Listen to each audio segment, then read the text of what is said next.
Hello guys, it's gonna be a good story.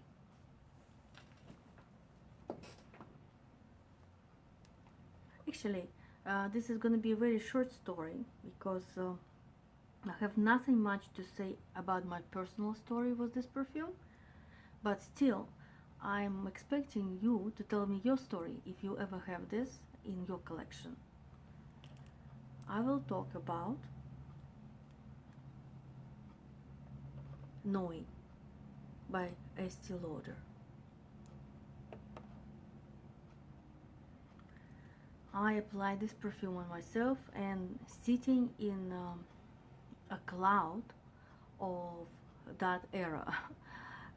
It's a cloud of a woman, self-confident woman behavior, wrapped with sexuality, wrapped with twist of humor, wrapped with mystery.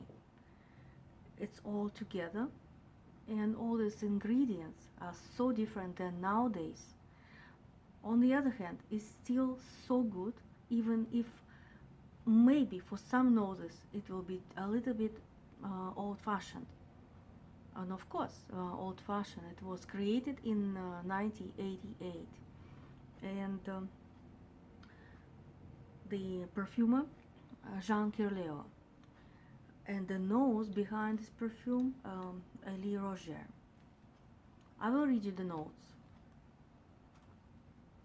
I applied it on my skin, on my hair. I think the cloud is all over here in this my little studio. The top notes begin with floral freshness of mimosa, pittosporum, sweet rose, and tuberose, combined with sparkling fruity notes of plum and melon. There are floral notes mingling with sweet woodsy note, patchouli, and iris, spicy clove, and laurel. The Chypre base include precious woods, sandalwood, vetiver, patchouli, oak moss, and civet, and so many notes. And I actually compared that with the orchestra. Like in the beginning, it's coming flute, and for me, flute would be maybe mimosa, and then coming wrapped with rose, and then this is musky thing and civet make it kind of looking old-fashioned, but it's not old-fashioned, it's like music again. Sometimes I put some old music which is not even my mom's generation. It's called oldies but goodies, and listen it because it's actually good. It's very good because I never heard it before. For me, this oldies but goodies is like something brand new, which is I never listened before. First, because I'm from different country, and second, even if I listen some European music, most of American good music didn't come through. And sometimes I discover such a gems, especially in jazz.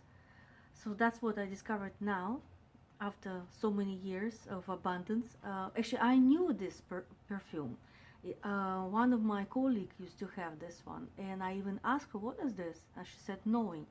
It actually clicked in my mind to buy it one day, but I kept postponing it, buying something else. My life was different, and now, so many years later, I bought it.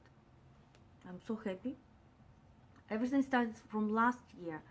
I discovered this one in some antique store, vintage store, and this one I bought just recently because I thought this is just for my memories, nowadays memories, and for my collection, and this one is just for usage because I want to use it. That's how it good in 2019. Oh, it's very heavy, but on the other hand, it's not beating you up. It's cloying. It's like wrapping you as a cocoon, or like cashmere sweater, or very warm wool scarf. And it's very much in this weather nowadays. It's semi-cloudy weather, and it's not cold yet, but it's coming. So this is perfect temperature for this perfume. If you ever see that, I think you should be introduced to this perfume, Knowing by Estee Lauder. It's a nice piece. It's a masterpiece from the point of view of perfumery. And even if you don't use it as much, like me for instance, I would rather use something modern when I go out very quickly somewhere shopping or whatever. But just to be alone with yourself, just to put yourself in a dreamy mood or some mystery mood, you have to have this kind of moments in your life. So what you do is just find this kind of stuff for your me time. This is what I created for myself, my little me time. And I wish you all the best and have a lot of me time, and bye for now. More later. I'm your silver butterfly.